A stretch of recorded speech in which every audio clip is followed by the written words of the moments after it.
আরও একটি যুদ্ধ। লিখেছি মীর আব্দুল আলিম। মূর্খের নগরে জ্ঞানীরা বড্ড অসহায়। জ্ঞান পাপীরা পাচেটে আইসে দিন কাটায়। মূর্খের দাপটে সাধারণ মানুষ সুখের আশায় যুদ্ধে নামে। সন্ত্রাসী চাঁদাবাজ সিন্ডিকেটওয়ালারা তাতে কি থামে? তারপরেও কি আমরা চাই আরও একটি যুদ্ধ?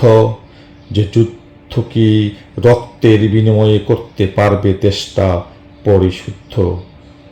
দেখব আরও একটি যুদ্ধ, লাশ পড়ুক লাখে লাখে, লুটেরারা লুটুক রাষ্ট্রীয় সম্পদ, হচ্ছে তো কয়েক যুগ ধরে।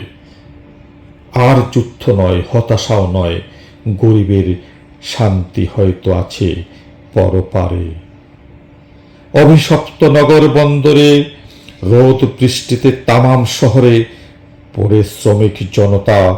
কারা কারা এসবের হোতা?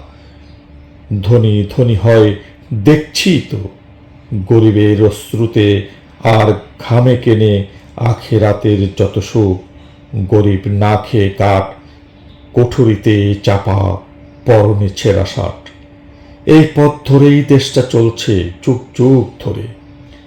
ধনী ভোগবিলাসী জীবনে দামি গাড়ি, অট্টালিকা, আর গরিব খাবার খুঁজে সুখ পায় না মরণে। তারপরেও কি যুদ্ধ, আরেকটি যুদ্ধ, আরেকটি যুদ্ধ, আরো একটি যুদ্ধ।